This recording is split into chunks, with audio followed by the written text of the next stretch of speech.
Okay, good evening, everybody. Welcome to this evening's Cabinet meeting. We're going to make a start now. If I could draw your attention to the notice on filming at meetings. Please note that this meeting may be filmed or recorded by the Council for live or subsequent broadcast via the Council's internet site or by anyone attending the meeting using any communication method. And although we ask members of the public recording, filming or reporting on the meeting not to include the public seating areas, members of the public attending the meeting should be aware that we cannot guarantee that they will not be filmed, recorded or recorded by others in the meeting. Members of the public participating in the meeting should be aware that they're likely to be filmed, recorded or reported on by entering the meeting room using the public seating area. You're consenting to being filmed and to the possible use of those images and sound recordings. As chair of the meeting, I have the discretion to terminate or suspend filming or recording if, in my opinion, the continuation of filming, recording or reporting would disrupt or prejudice the proceedings, infringe the rights of any individual or may lead to a breach of the legal obligation by the Council. So let me start with apologies for absence. Aisha. Chair, we have apologies for absence from Councillor Goldberg. Okay. We have not received any urgent business. Chair, that's right. We've got no items of urgent business. Okay, can I ask Cabinet members if anyone needs to make a declaration of interest this evening? Councillor De Mercy. Chair, can I declare a personal interest on item 11? When the item has been discussed, I shall be stepping out. Thank you. We haven't received any representations in relation to item 5. So if we turn to item 6, the minutes of the meeting held on the 14th of November, can Cabinet confirm to me that they're a correct record of the meeting? Thank you very much. Okay, so turning then to this evening's agenda, we've received 2 deputations in relation to item 10, which is the outcome of the consultation and decision on the proposal relating to Osborne Grove Nursing Home. The first deputation is from Chris Taylor, who's representing Unison, and the second is from Gordon Peters, representing Haringey Over 50s Forum, Haringey Older People's Reference Group, and the Hornsey Pensioners Action Group. So each deputation spokesperson, and I believe that both of you are pretty experienced in this, have 3 minutes to address the Cabinet. There's then an opportunity for Cabinet members to ask any questions that they may have of you arising from your deputation. And then I'll ask the Cabinet member to respond, in this case, Councillor Vanier. And at the completion of the 2 deputations, what we'll do is turn immediately to consideration of item 10. So we'll deal with that item straight away and then move back to the formal agenda. So, Chris, if you'd like to come forward and when you're ready, turn your microphone on, and from when you start, you've got 3 minutes. Thank you. I'm joined by 2 staff from the home as well, and branch secretary of Unison. So we object to the proposal to close Osborne Grove, and I'll summarise the reasons. We were concerned to see from the Cabinet report that management are proposing to use the home to provide nursing care at the earliest opportunity after the decision to close it has been made. And we were surprised and dismayed by this.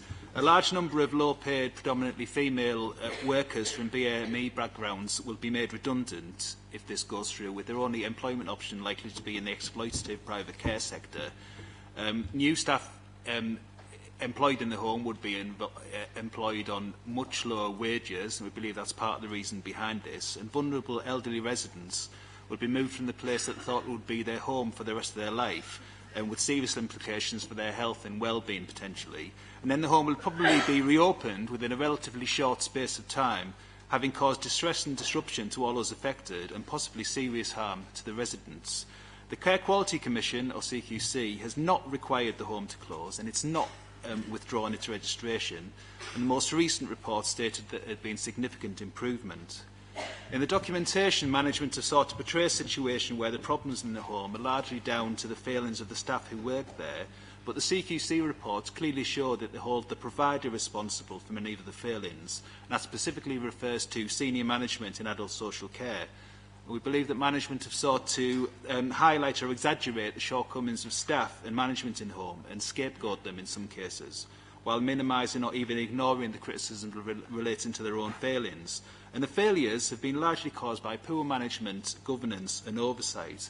And in contrast, it should be noted that the only standard for which the service has consistently been rated as good, it was in relation to whether it was caring, even when it failed all the other standards. And that's the standard that relates mostly to the frontline staff who work in the home. Even the worst CQC report contained multiple compliments made by the residents about the staff. So closing the home and then potentially reopening it would remove what the CQC reports clearly show is the home's main assets, which is its staff. So with proper effective management and governance, there's no reason why the home can't continue on its journey of overcoming the problems and once again becoming the good quality nursing home that it was previously, according to earlier CQC reports. We also have concerns about how meaningful the consultation was, given that only one option has been put forward to close the home, and that management had previously put forward proposals to close the home, but were unable to proceed with this at the time. Also, making the staff redundant when there's a clear plan to reopen the home would potentially breach employment law, including TUPE regulations.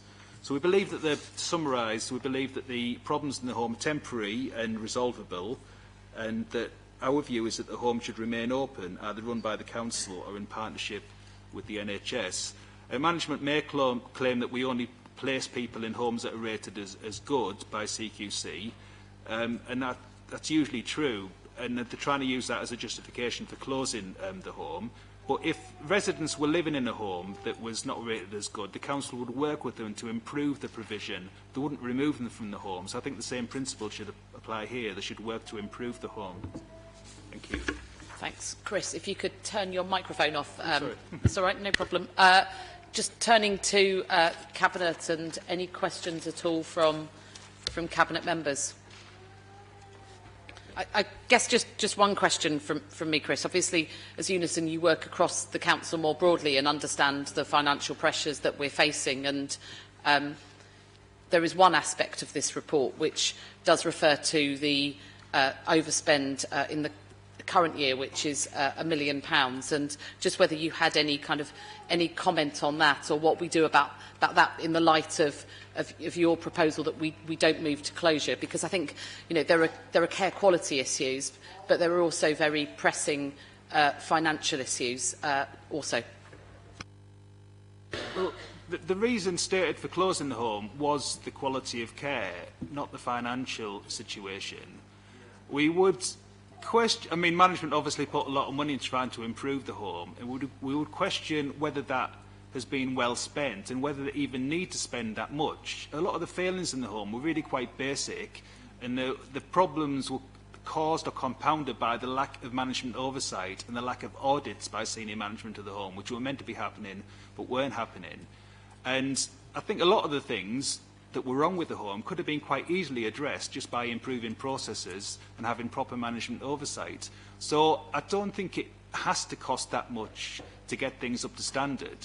But the reason it's cost a lot of money more recently is because there wasn't even basic equipment in the home. They didn't have proper slings for people. Some of the equipment was broken or hadn't been maintained. So obviously that's going to cost money, but a home needs to provide those things anyway. But once things have been provided and things are properly up and running, we really don't think it has to cost that much to run it. Of course, it would be cheaper having the private sector run it, but that's because they don't pay people properly, they don't train them properly, and so on.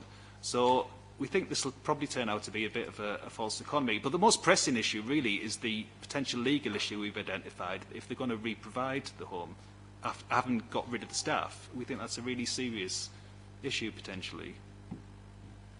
Okay, thanks. Turn to Councillor Vanier to provide a response to you.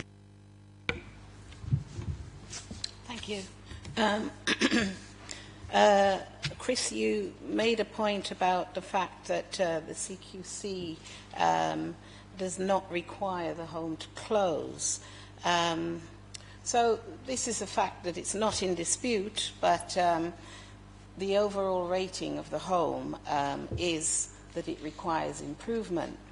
And whilst 3 out of the 4 warning notices was assessed as being complied with, to the extent that the home was taken out of special measures, requiring improvement is still a failure to meet the requirements that our standards for other providers, and we can't actually have standards that are below that requirement for ourselves when we ask that others adhere to those standards, so which is placing residents in a home that's either good or outstanding, which Osborne Grove isn't at the moment. You talked about the senior management roles and responsibilities. The senior management of the council has been working with the quality assurance staff and the CCG to support improvements in the home. We've also put in corporate management resources to improve the home. I have to say that we placed an embargo on placing residents in Osborne Grove as far back as last year, August, and we have been working throughout this time to improve the quality of care within the home. And as the CQC report of July has outlined, there has been improvements, but it still remains that we do require improvements. In terms of lack of alternative nursing care provision, you know, I have to point out that 90% of our nursing care is already commissioned externally, and commissioning have listed and rated all the providers that we use as being good and outstanding. I have to say thank you for your report. We've noted the comments that you've made. Thank you. Thanks to Chris and Sean and Unison. If I could ask Mr. Peters, who has the second deputation, to come forward, please.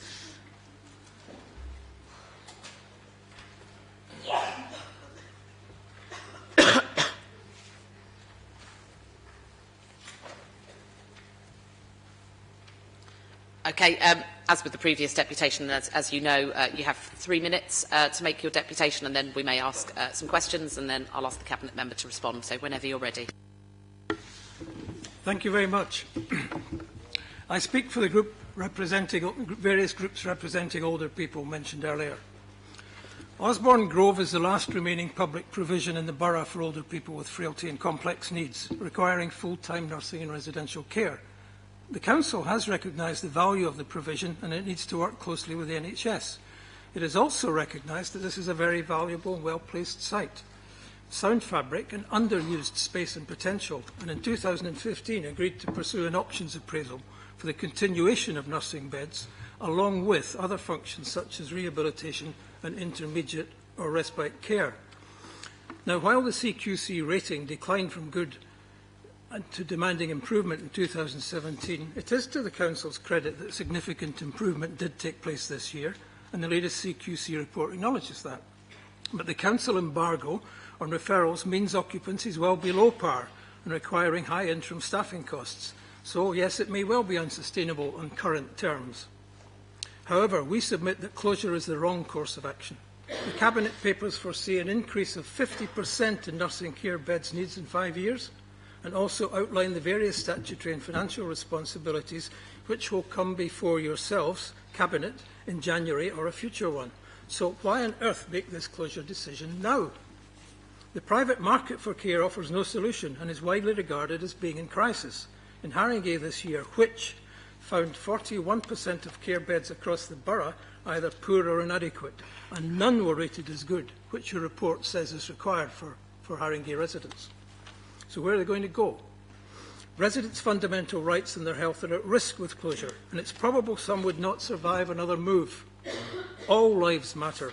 The Council should take into account legal and reputational issues which could be costly if closure and moving residents is attempted. Given more integration and care closer to home initiatives, the retention of Osborne Grove for mixed use of nursing beds and preventive and rehabilitative functions must surely continue to be explored.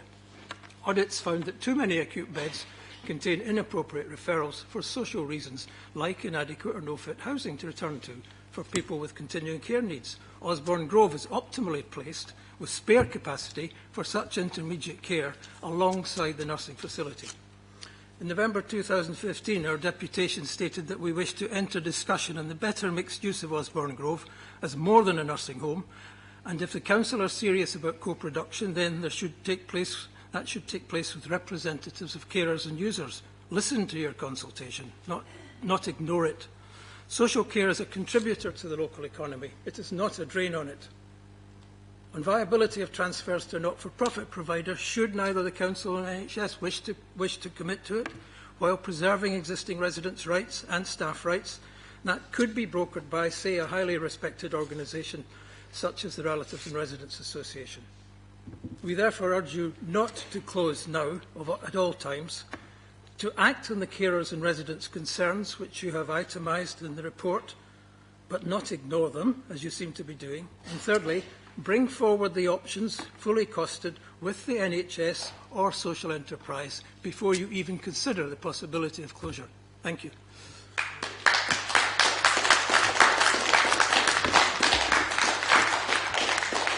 If you don't mind, if you could turn your microphone off. Brilliant, thank you. Questions from Cabinet members?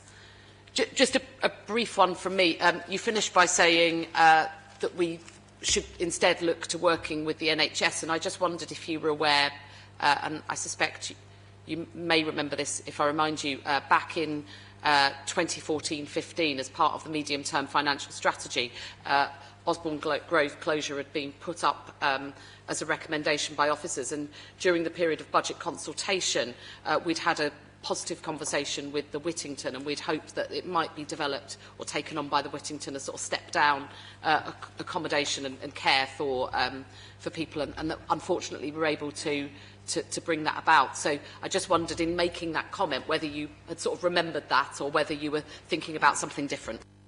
No, and I do remember conversations with Councillor Peter Morton, it was at the time, and I think they're very positive conversations about and later with officers in the CCG and the local authority on working together for a better future for this incredibly valuable site. And that's what I'm saying, and I understand you have an options appraisal which for some reason has been put on hold. I'm saying bring that forward with any further information required, including the financial projections, and bring that to the Cabinet, the alternative uses plus a guarantee for the existing nursing beds, before you consider closure. I really can't see the sense of going for closure now, unless there is some other agenda I know not, rather than waiting until these options, and that work is continued, which has been discontinued, is put in front of you. Thanks for that response. Councillor Vanier.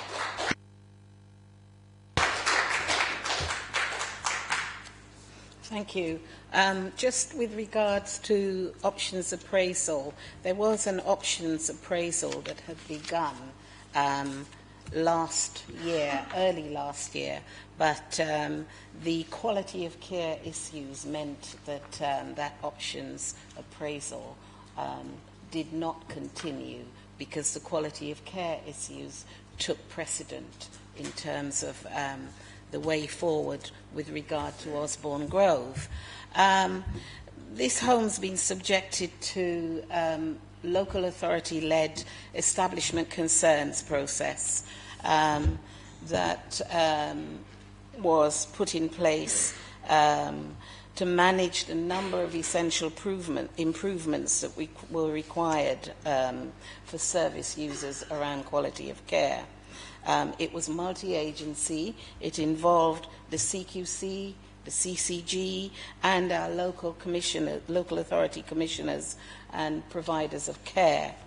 The embargo has been in place since 2016, since August, and improvement plans were implemented to improve the quality of safety and care of residents there.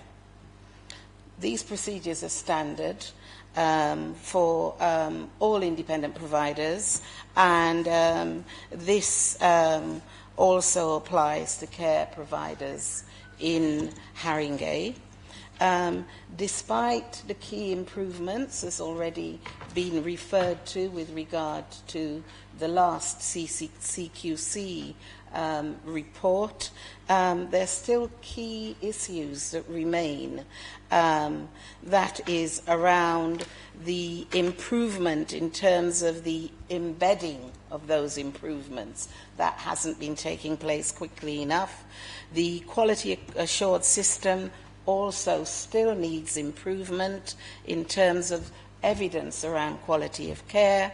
The staffing remains a matter of concern with regard to knowledge, skills, competencies, in spite of the input from senior managers who were working jointly with quality assurance staff and the local authority and also the CCG. To support improvements in the home. And we've also employed corporate management resources.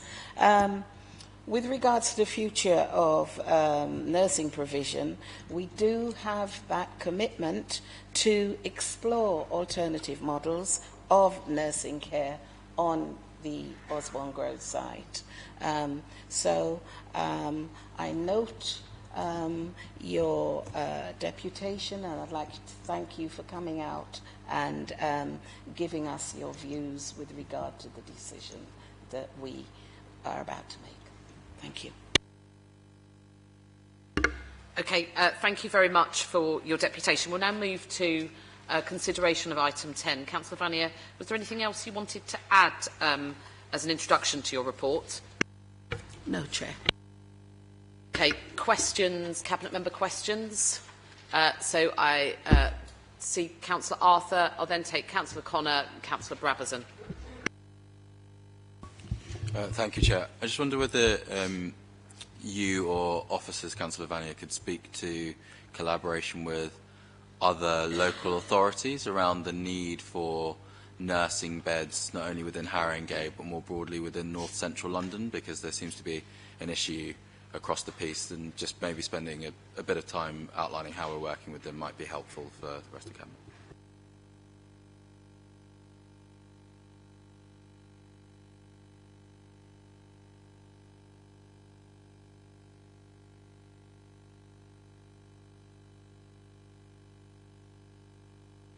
Thank you, Chair.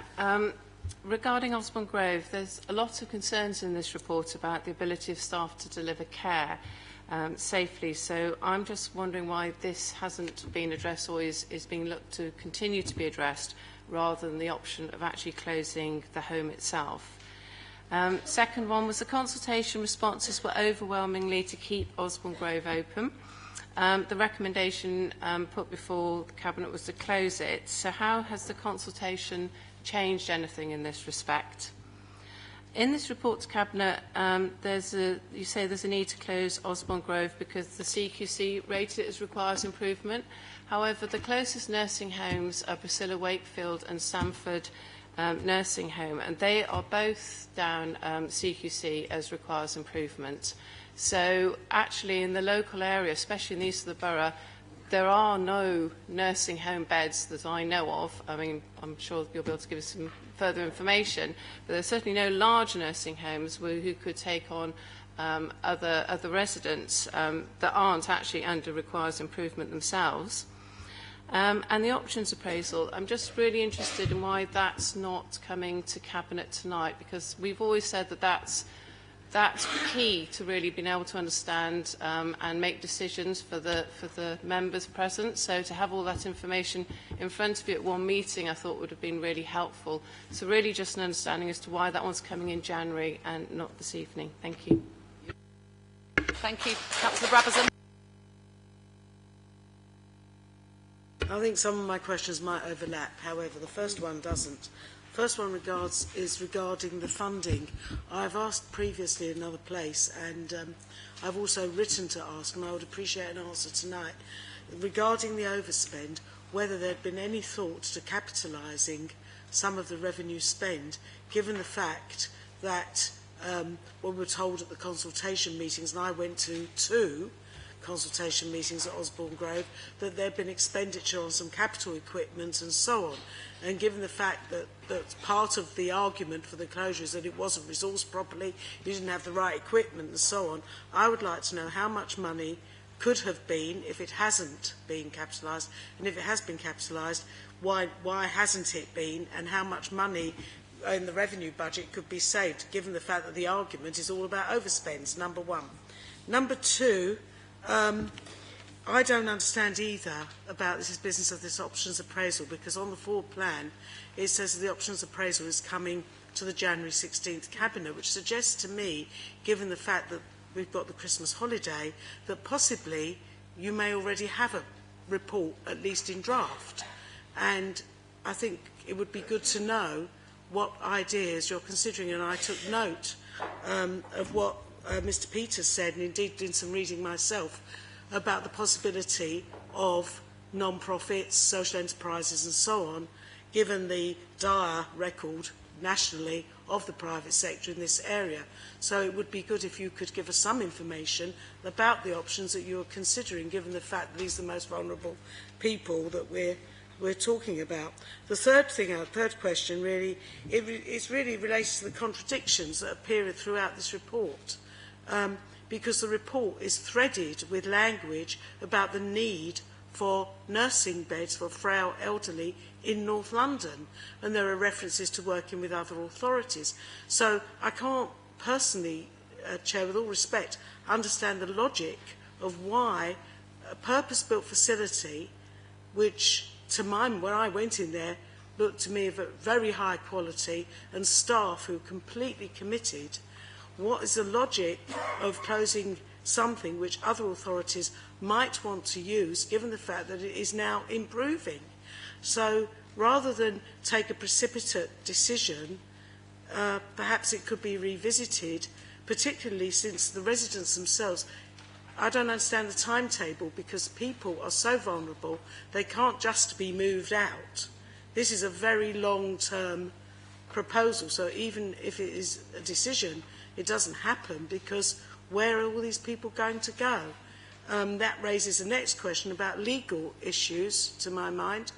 I'm not an expert in any of this, but I would assume that some people are under the Court of Protection. It's issues of capacity and all those sorts of areas about which I know only the broadest outline, but even I could work out that might take some legal doings. So I'd like to answer to all my questions, please. Thank you.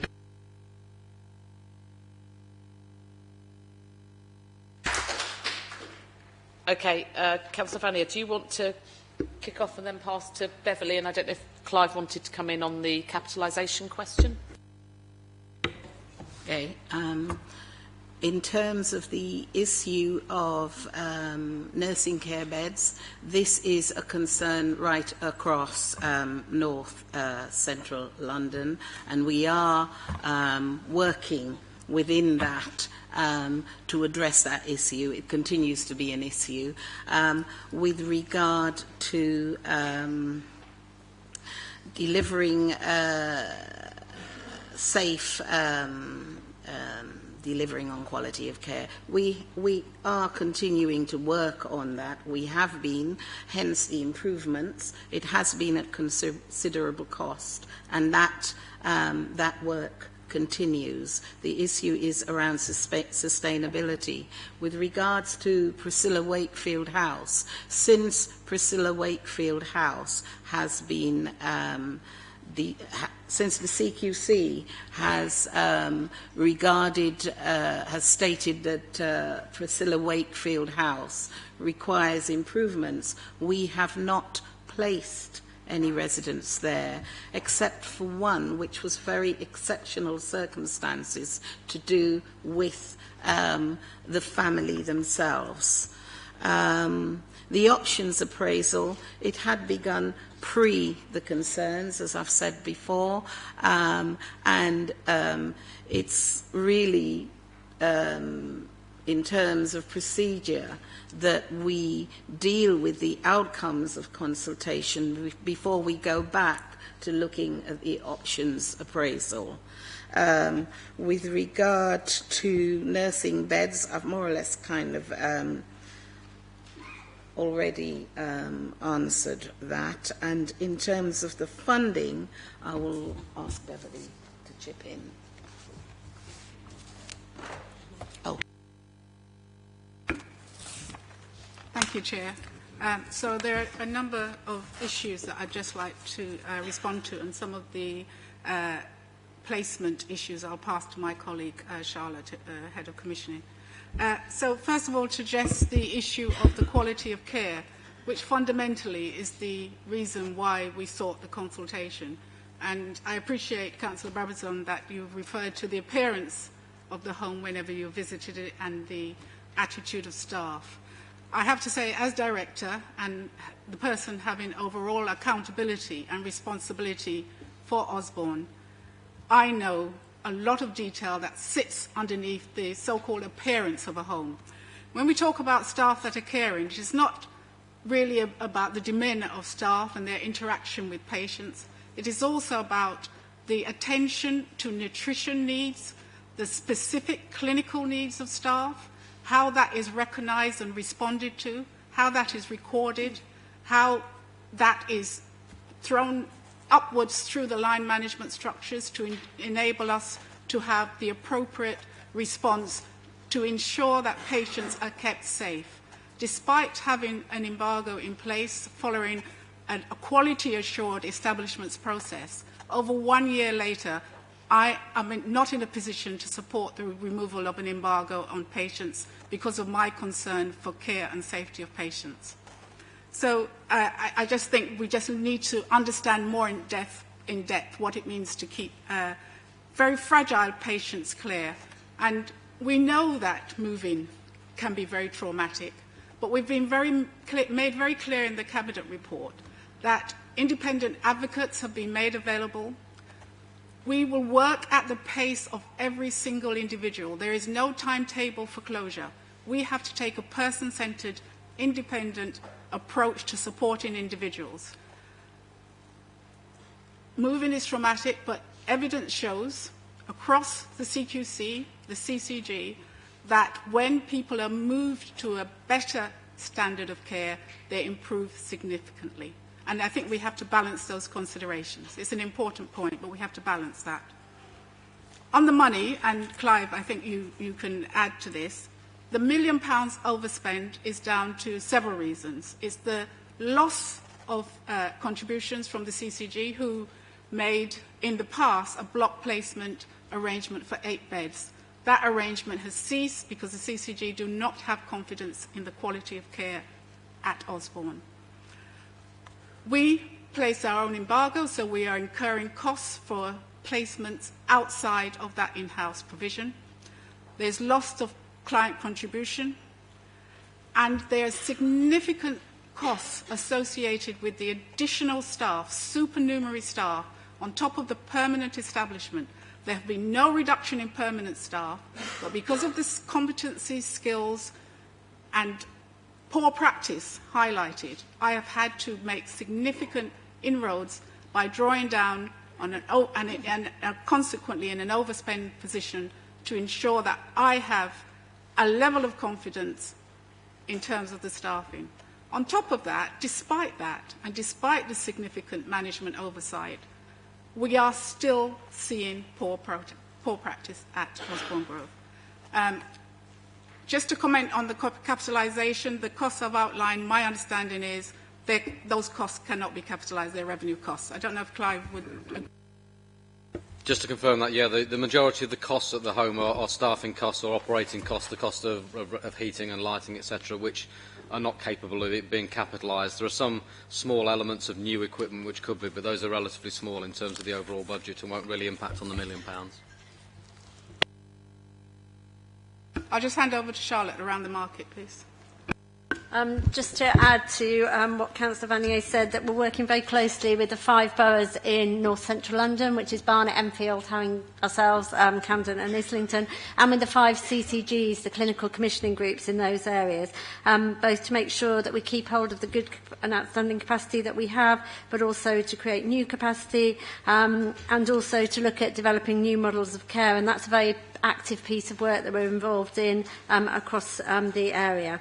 Just to respond, Councillor Connor, to your point that we're not making we're not closing because requires improvement. We recognise that we work very closely to improve services which requires improvement, and that is one of the functions of services that we provide, and we have already provided a lot of support to develop the quality at Osborne Grove.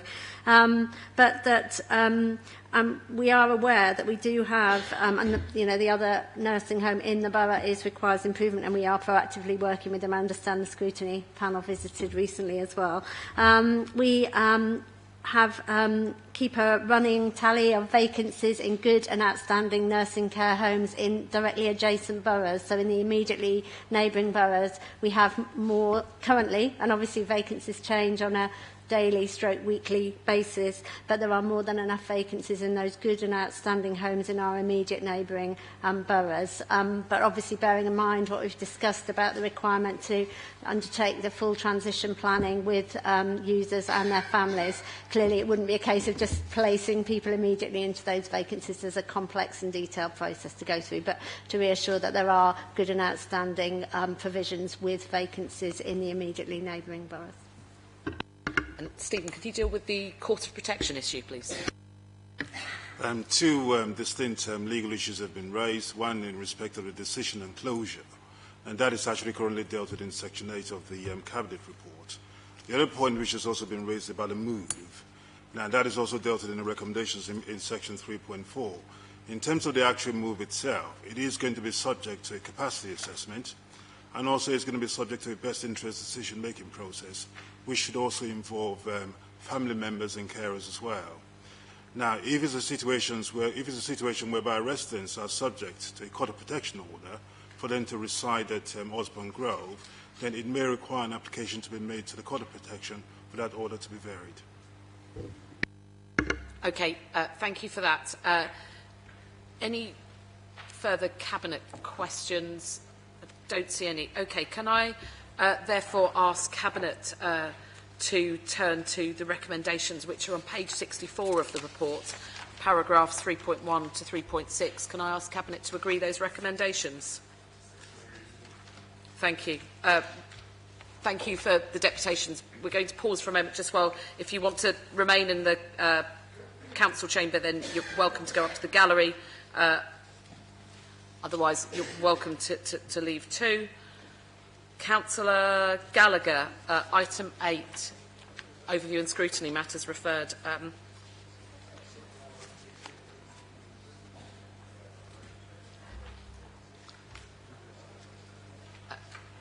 Thanks for coming this evening, Councillor Gallagher. The scrutiny review of fear of crime. Thank you. Good evening, everyone. I should note that I wasn't actually chair of this panel when the review was carried out, but I'm very happy to inherit it and recommend to Cabinet, and I'd like to thank Councillor Gunes for the work that she and her panel did in this review. I'll just highlight a few key findings and recommendations. I think it's important to stress that the relationship between crime and fear of crime is not straightforward. It's important they're treated as related but distinct issues. And Haringey residents have some of the highest levels of fear of crime in London, and these levels are higher than many boroughs with similar characteristics to Haringey, and indeed many boroughs with high levels of recorded crime. And over the course of the review, the panel took evidence from a number of sources, neighbourhood watches, residents groups, council officers and other local authorities, and a range of interventions were discussed and identified, but I think it was felt that further clarity was needed on which of these interventions could be most successful. And I think that's why you'll see some of the key recommendations of this report is actually that the Community Safety Partnership do more work on this issue when the new community safety strategy is adopted and that an action plan is drawn up and that effective interventions are identified. And I realise that's not within the power of Cabinet tonight, but I hope that will be considered going forward. One other recommendation that I'd point out is that the panel were confident that the licensing scheme in the private rented sector would have a role in reducing antisocial behaviour and therefore fear of crime, and certainly the panel is supportive of that. So just to conclude, we're pleased that the panel's recommendations have mostly been agreed, or at least partly agreed, and we hope that this remains a priority going forward. Thank you. Brilliant. Thank you for that, Councillor Gallagher. Councillor Ayusi, do you want to introduce the Cabinet response? First of all, Chair, I just want to thank the Scrutiny Committee for the work done in this area, particularly Councillor Gunners, who led the work. And having looked through the recommendations, I'm very pleased, actually, that it's consistent with the existing and emerging community safety strategy. As you all know, the community safety strategy is a partnership document, not just for external partners, but also for us here within the Council. And to that end, I'm really pleased that the recommendations not only speak to crime, antisocial behaviour, but kind of the wider issues that fall into Councillor Ahmed's portfolio, like the additional licensing scheme and street lighting. Going to the recommendations, where we've partially agreed, work is already ongoing, and where we have kind of fully agreed, it's already been actioned or very soon to be actioned. Just want to end by again thanking Councillor Gunners and the committee for their work done, and I look forward to working with them to ensure the borough feels to become a safe place to live and work. So thanks again. Thanks, Councillor Ayusi. Cabinet members, if you can turn to the recommendations which are on page 23, noting the scrutiny review and also the response to the scrutiny recommendations at Appendix 1. Are they agreed? Okay, thank you for that. Item 11, the disposal of Fairfax Hall, Portland Gardens, N4, under the Community Asset Transfer Policy. If Cabinet casts your mind back to earlier this year, we agreed a community asset transfer policy which broadly shows the kind of broad outline of how the Council approaches the acquiring of community assets by community organisations. We've been in long-term conversation with the Kurdish Community Centre, who have played a long-standing role in the borough and made a huge contribution over a number of years. The KCC was very keen to take on the Fairfax Hall. They have made significant improvements, including a doubling of the floor space, which they did through a lottery fund grant after a fire destroyed it, and their own significant fundraising and contribution. You'll notice from the report that there's a specific request that the disposal will be on a freehold basis. I just wanted to refer councillors to paragraph 4.7 of the report, clauses A to C, which sets out the safeguards that have been put around that, so a covenant to ensure that no redevelopment of the site and building can take place, a covenant restricting the use of the site and building to community use only, and an option that the council would have first right of refusal to repurchase the site if the organisation is no longer able to maintain or manage the condition of the site or building. And if this happens at any point at any time in the future, then the purchase price will remain will be the same consideration sum that the community interest company that the Kurdish Community Centre have set up has paid to the council, plus an RPI increase. So with all of those recommendations, I'm pleased to put this forward before you and ask Cabinet to agree the recommendations. But first, of course, I'm happy to take any questions. I don't see any questions. So, Cabinet, are you happy to agree the recommendations set out, paragraphs 3.1 and 3.2? Thank you very much.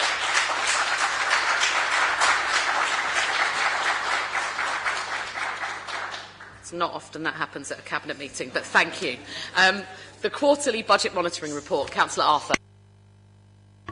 Just to bring the tone down.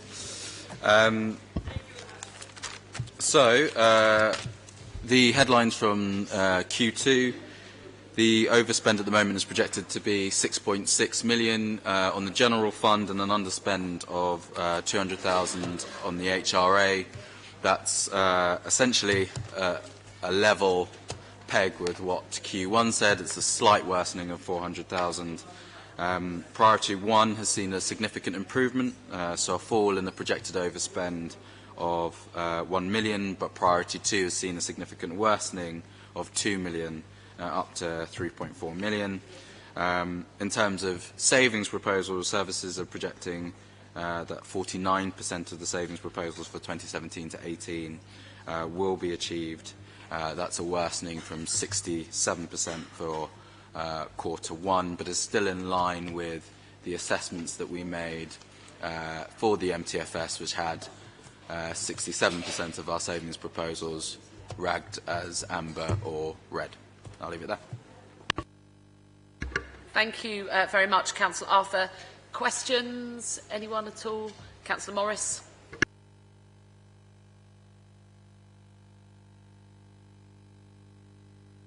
Thank you. I've got 4 questions. Can you explain what you mean on page 167.4 when you say you're managing down demand in children's placements? And can you reassure me that this is being done in a way that ensures no child is put at risk? My second question is, given the budget pressures on vital frontline services, can you explain why you've overspent nearly £750,000 on salaries in the communications and strategy team, the corporate delivery unit, and the corporate project management, when the Council has previously stated that back office savings would be made in this priority area? That's page 169. Do you think it's acceptable that of the Council-wide savings that were proposed last year, 95% of the planned 3.6 million of savings have not been achieved? And my last question is about children's centres. Given the importance of children's centres in identifying troubled families, what are you doing to increase occupancy rates, which are currently very low at 65%? Thank you.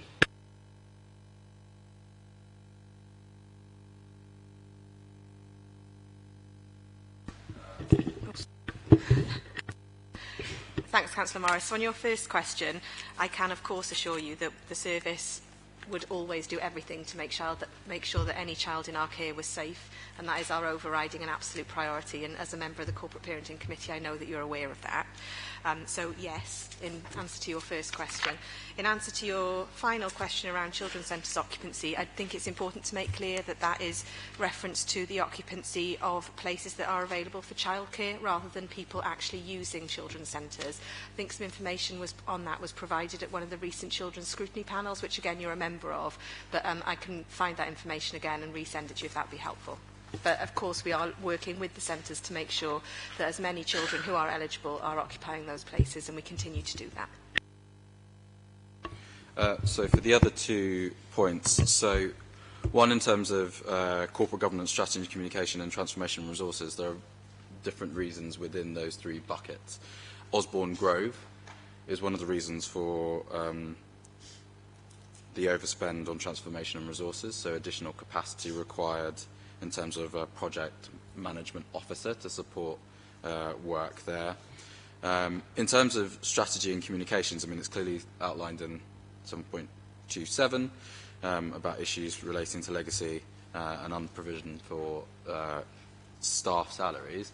If your broader question is, am I happy that we haven't been able to deliver the level of savings in that area, then the answer is, of course, no. But as with all aspects of the budget, we assess risk in terms of deliverability. It has proven difficult to deliver it this financial year. What the finance team are working on is how do we ensure that we have greater grip so that in the future financial years we're able to deliver against savings. I think that same point would apply to your 95% of council-wide savings. I think this was talked about at Q1. Some of it, I think, was related to budgeting, which could have been done better than it was, and that was clearly outlined, particularly in terms of double counting, which we shouldn't have done. Other areas, I think, we just need to push into 18-19, so it's not that they won't be delivered, that they might have slipped from this financial year, and there will be savings that we will need to look at again because they don't appear to be deliverable. Thanks. Thanks, Councillor Arthur. Cabinet, can we turn to the recommendations at page 164 of the report? Are these agreed? Thank you. Item 13, Councillor Arthur, you're introducing too. It's the medium-term financial strategy. Thank you. So this strategy builds on the MTFS that we agreed last year. As you will be aware, and as we've just discussed, there's obviously a challenging time again for the Council as we look to set a budget for 2018 to 19, but also for the next 5 years. There's a lot of context within the report. It's worth pulling out, again, the reduction of 63% in real terms of funding to local government, the fact that we are seeing significant increases in residents who require support, that are living longer with complex needs, the numbers that are presenting as homeless, and we have to find a way of keeping the show on the road. You'll see that for council tax, the proposal is that we deliver on our manifesto commitment, which was to freeze it because it's a regressive form of taxation. However, we are proposing to levy, once again, the adult social care precept from the government of 3%, that money being passported to adult services to support with some of the pressures there. You'll remember that for this financial year, we had proposed to use 8.8 million in reserves to help smooth over the effects of cuts. We will have to rely on additional use of reserves because of the overspend that we just spoke about. This proposes that we use reserves in 2018-19 of £7.5 million. It's really critical that we remember that that is not a sustainable way to run the budget, but in the short term, if we are pursuing transformation, if we are supporting growth, then using reserves to help smooth over the impact of cuts is still a reasonable measure to take. There is a 15 million funding gap built into the budget. That is something that we will have to continue to fight against both for the remainder of this financial year, but in future financial years too. Thanks, Councillor Arthur. Any questions? Councillor Morris.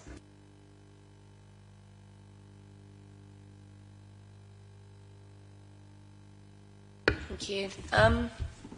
The report states that a 2% council tax raise on top of the social care precept has been assumed for 2019-2020. Are you planning to raise council tax in the following year? My second question, given the continuing overspends in children's, adults and temporary accommodation, I'm concerned the council is continuing to use reserves whilst failing to make back office savings whilst cutting frontline services. How will you ensure in the future that savings are actually achieved and the 15 million budget deficit is closed? My third question, I note that on page 213 at 15.11 and 15.12, the report states that the capital programme contains provision for certain elements of proposed schemes. It seems that we've not found the money for all the costs of the schemes, such as the HDV and High Road West. Can you explain where the rest of the money will come from, and if it will be borrowed, what impact that will have on the revenue position? Thank you.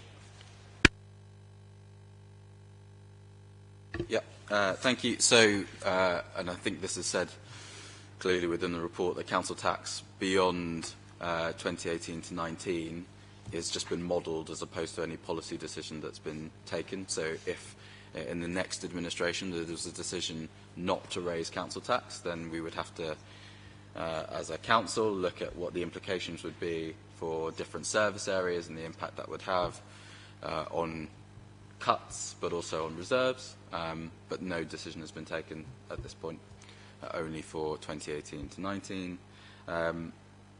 Are we going to have to continue pushing hard on back office savings? Absolutely. This budget assumes a greater level of growth for adults than had been assumed when we passed the budget in February. It also assumes that the budget for children's will be protected in a way that we hadn't assumed in February, so the scale of cuts and the savings proposals for 2018 to 19 are no longer there. There are only new savings actually for adults, which adults at the moment believe are deliverable, but would obviously have to be tested. But yes, we would want to, as much as possible, ensure that it's the back office savings where it doesn't affect the efficiency of the council, that we are able to deliver those savings rather than in demand-led areas where obviously we have a statutory duty to deliver services for our vulnerable residents. Overall, our budget strategy has to be focusing on transformation, as it always has been. How do we support residents to stay in their homes longer? How can we prevent issues from materialising? How can we intervene earlier?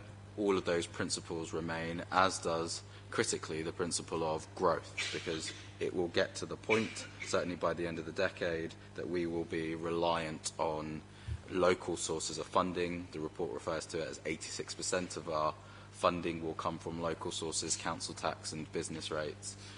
We need to be building more homes and we need to be creating more jobs, which is why we've got the regeneration schemes agreed that we do.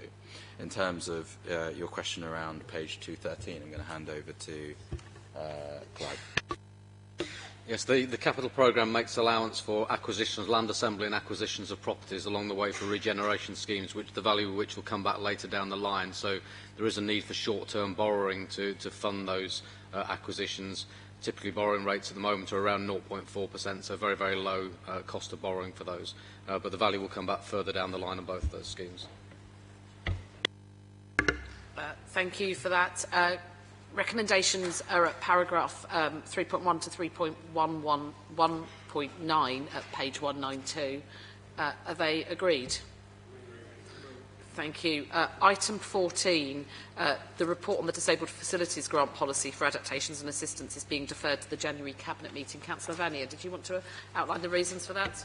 Thank you, Chair. Due to some technical issues that have come to light, the decision has been made to defer this item to the January Cabinet. That will ensure that the policy has greater clarity to provide a flexible framework of support for residents. Thank you for that. Item 15 is the report to award contracts for the supply of public library stock. And just to note that the report has exempt information to be considered in the private part of the meeting.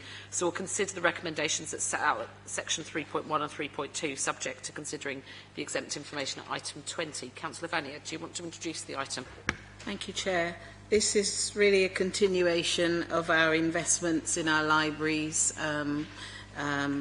in spite of the fact that we're one of the few councils that continue to do that. And this is around awarding contracts for suppliers of books for our libraries. It's a 3-year contract subject to extension to 5 years, year on year. I don't really want to say any more about that. I just want to ask Cabinet to agree the recommendations to award the contract. Sorry, I don't see any questions at this stage. So we will turn to the exempt information at item 20. In the meantime, if we turn to item 16, minutes of other bodies, which are there for noting. Item 17, also there for noting significant and delegated actions. Item 18, there are no new items of urgent business to consider. So at this point, any members of the press and public who have attended this evening, can I thank you for coming along, but the press and public now excluded from the meeting as item 20 and 21 contains exempt information as defined under paragraph 3, part 1.